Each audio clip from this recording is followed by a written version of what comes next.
holla at your girl, okay? Keke Palmer said what she said. She meant what she said.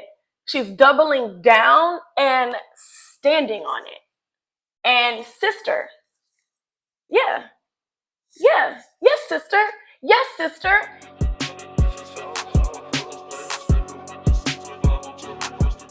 Hey y'all, welcome to my channel. I'm Chelsea. It is so great to meet you if you are watching. I make content for millennials with Gen Z tendencies and then vice versa. Does not matter how old you are. In the club, we're all fam.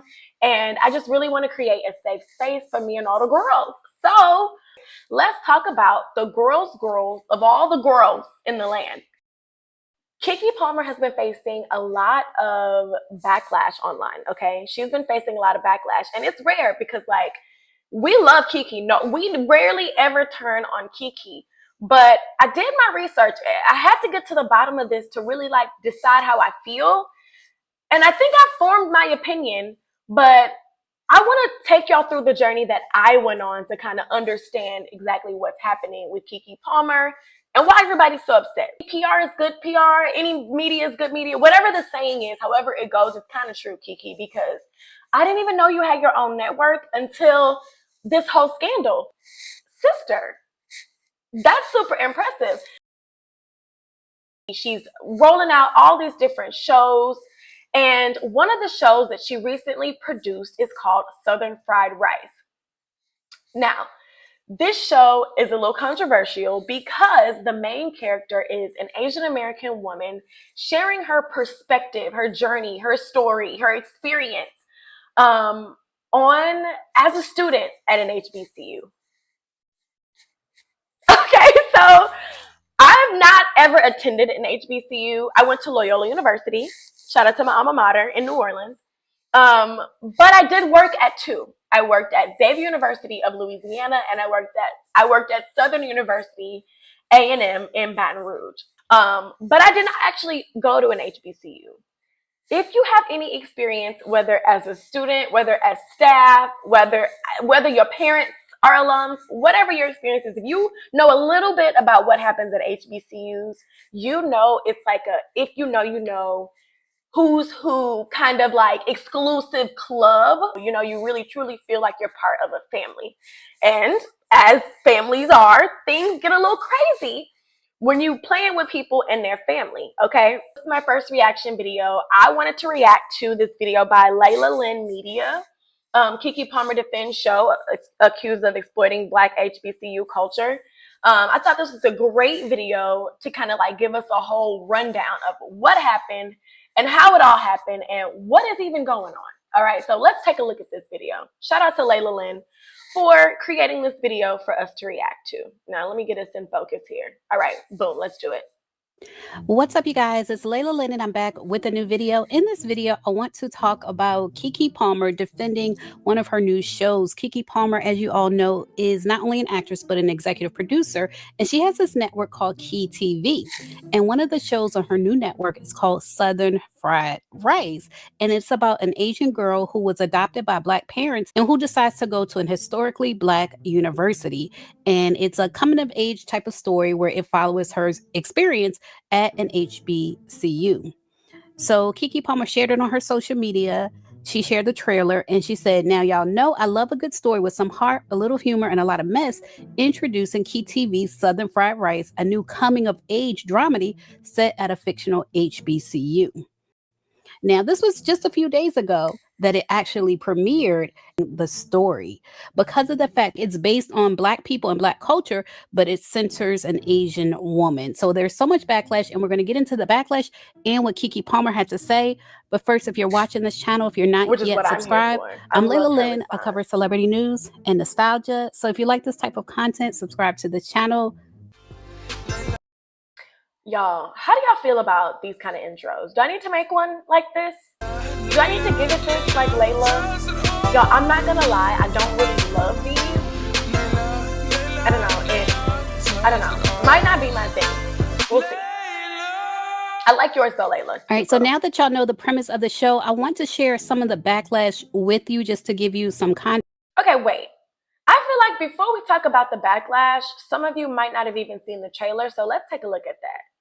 Y'all bear with me. Y'all know this is my first time doing this, so I'm doing my best, okay? All right, say cheese. Cheese. Okay, I know I got some explaining to do. I got it. Let's start with the elephant in the room. Yes, I'm Asian. Yes, my family's black. And yes, I've always been hard to miss. This is Coco.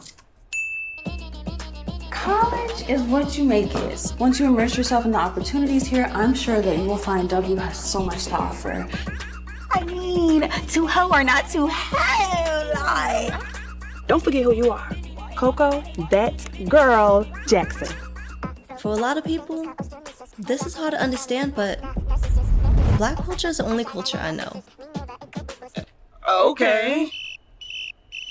Tiger, tiger. Pride, pride. W, you know.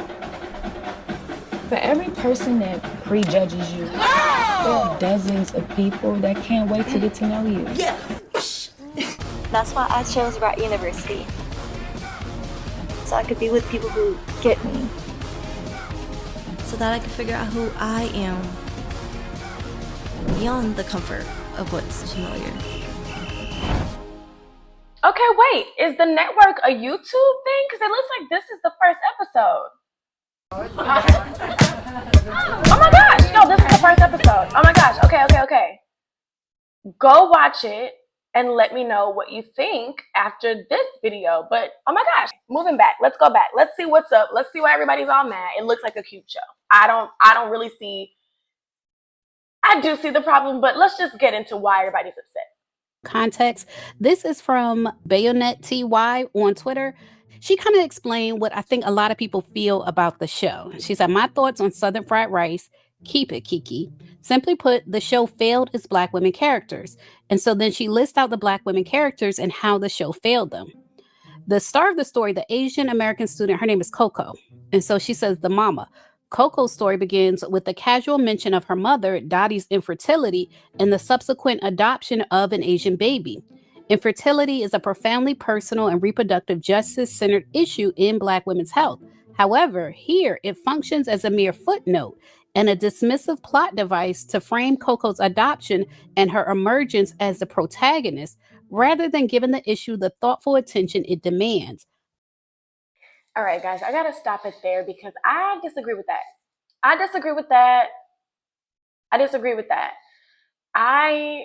don't think infertility or, adoption or like issues with, related issues are strictly limited to the Black woman experience. I don't think we can claim that as our own. I mean, I understand what this person is trying to get across. But yeah, I can't agree. I don't think reproductive justice was the plot for the show. So I don't even understand why that would be something that was focused on. And two, how many shows, movies have you watched where the characters beginning, right, their parent, that was kind of unclear? I don't know why we're getting caught up in that. I don't really know if that's necessarily the point. I think we're getting caught up in the small details here, but I'll just hear her out. Let's just see. Ironically, this sets the stage for the show's inadvertent theme, exploitative narrative dismissal. So basically, infertility as a plot device is an issue. And then she goes on to say the disposable Black best friend. They say Tammy, the Black best friend, is reduced to a disposable statistic, which is derogatory. Tammy is framed as little more than a racialized stereotype, a Black teen mother whose limited outcome is treated as normal and expected. I hate that. She said, while she does give voice to the systemic reality of being made by her traditional family to carry a child without resources, her expressing her complex truth is abruptly curtailed the moment the non-Black protagonist's college plot begins. Okay. I haven't watched the show yet. We're gonna check it out, but I think this could make sense to me if we watch the show and Tammy's so flawed, right? Because the protagonist and their support are usually always contrasted. Whether you like it or not in a show, you're always going to compare the protagonist with their support. You're always going to compare Kelly and Beyonce. We do that a little less now, but definitely when we were younger, y'all know you didn't mind being Kelly. You wanted to be Beyonce. You didn't mind being Kelly. If you were brown like me, by default, you just knew you were Kelly. But you did not want to be Michelle. You did not want to be Michelle. So I can understand if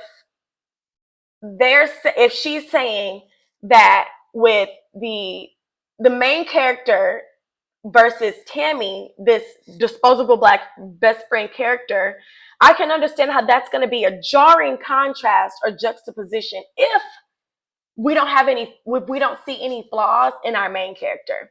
If we don't see any flaws in our main character, if she is pristine, perfect Miss Protagonist, and we find that she's helping out or solving issues for her supporting black cast members, or even vice versa, people are not going to like that.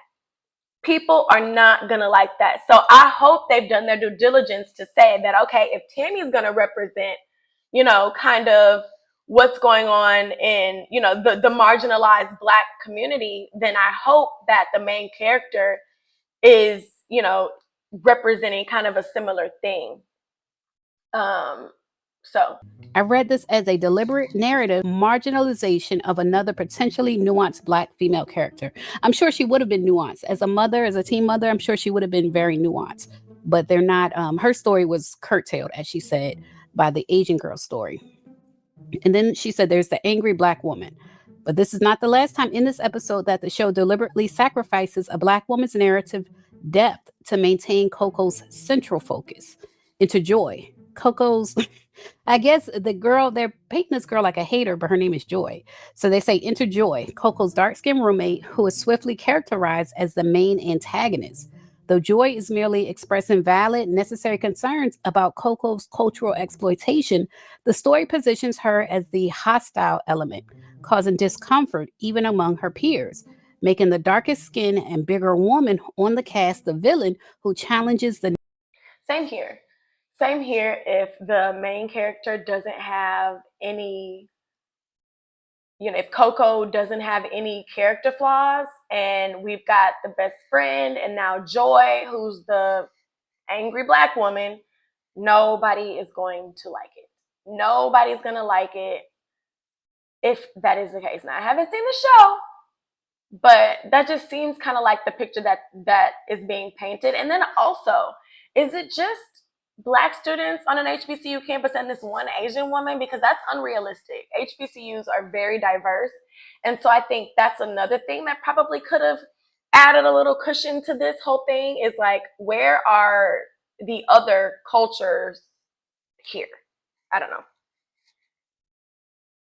Let's skip through. I want to see what tweets and things people were saying. Someone that's non-black is a star. Someone else said, love Keke bad, but this ain't it, baby. You two connected to the streets to be this tone deaf.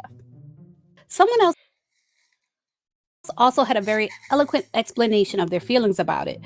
Being Mary Jade on Instagram said, I don't mind navigating an Asian American's HBCU journey, but I do mind an Asian being the lead character of a black supporting cast, especially written and directed by us. Because why? She could have been a classmate of the lead, whose storyline we explore later on.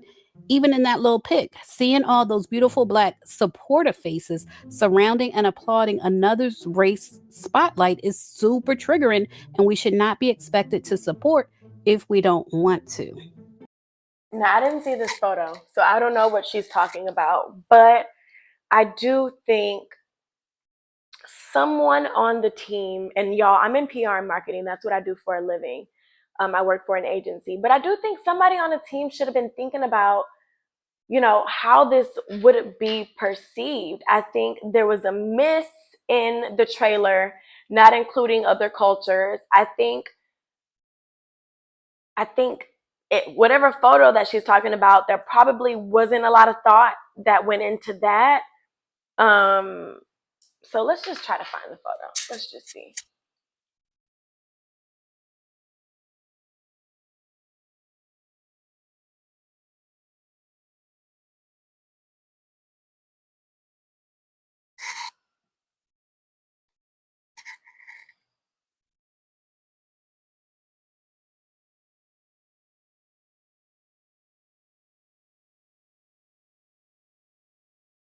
I don't exactly see it, but I see a few things that are saying people are going to boycott the show. Now, I think we're about to get into what Keke responded, and I think this is really, really important, and this is what we're going to really talk about. And so I'm going to get into Keke's response to this. Hey, you guys, I don't want to take up too much of your time, but I wanted to chop it up real quick about this series called Southern Fried Rice that's premiering on Key TV that is receiving some controversial feedback. Now, Southern Fried Rice was created by Nakia Stevens, and while I can't speak to her inspiration for the show, I can speak to her dedication as a creative. I mean, Nakia has written, show ran, and produced 4 shows alongside her Damn Right Originals team with Key TV. And Key TV has proudly invested over $500,000 on her creations. And I say that because it's not easy to obtain that kind of investment. And Key TV, this is the ethos of the company. It's a network not just because it has stars and shows or has talent. Sorry to pause in the middle of this amazing write-up, but this is PR at its finest, y'all. This is a good statement. Whoever wrote this, I see you, sister, and I'm But clocking because it, honey. it's about the people who create the shows and connecting them. I mean, we have Alex King, a black queer creator that made the short film Keep Me in Mind. We have Antoine Lachey, who created the horror story Blue Forest. We have Cousin M by a father and son duo, Rosero and Eric McCoy. Chelsea Sanders, who created Make It Make Sense and Unlabeled by Lawrence Murray. Chelsea also did Dear Keke. Look, what you like is subjective, but the support of black creatives is not. And it's a task that Key TV takes on with pride, because if you want to be a creative, you have to be able to create. And that takes money. And it's Key TV's mission to find the funds for you to be in practice, for you to experience trial and error, and to take your projects off the page and get more than one chance to do it in action. So whether you like it all or some or none, I say give these creatives a chance to grow as we continue to grow in supporting them. So God bless you guys. And like I said, Nakia has Southern Fried Rice that's coming out most recently, but she has Nepotista, Ho and Tails, and Psychology of Fuckboys. That's also some great stuff for you to check out. Take care. Thanks for listening. Holla at your girl.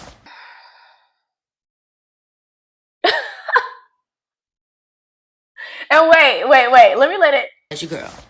Holla at your girl, okay? Keke Palmer said what she said. She meant what she said. She's doubling down and standing on it. And sister, yes, sister. She's absolutely right. I understand that it's jarring.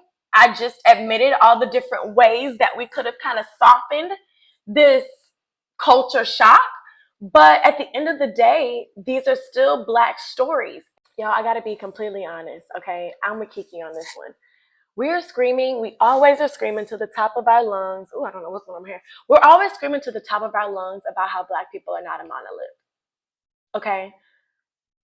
I would rather see our culture from the perspective of an Asian American woman on a show that's been written, directed, and produced by Black people. Let's not forget that just like music, just like paintings, just like sculptures, TV shows, this is art. This is someone's art that we are so quickly judging so harshly. Other cultures share Black stories all the time. Let's open our minds, broaden our horizons, and get over ourselves, especially if we watch the show and it's good, y'all. If it's good, I don't know. And if we watch the show and we've got the disposable Black best friend whose life is in the gutter, and we've got the angry Black woman arch nemesis, then yeah, I'll come back and I'll admit I was wrong and we should be upset about this show. But from what I've seen so far, I think we okay, y'all. So check it out if you haven't already. I'll definitely be watching and I'll report back to let y'all know my thoughts. All right? If you like this video, please give me a like and subscribe if you're interested in more content like this. I'll be uploading at least one video a week, so stay tuned for more from me. And that's all I have, y'all. See you soon. Bye.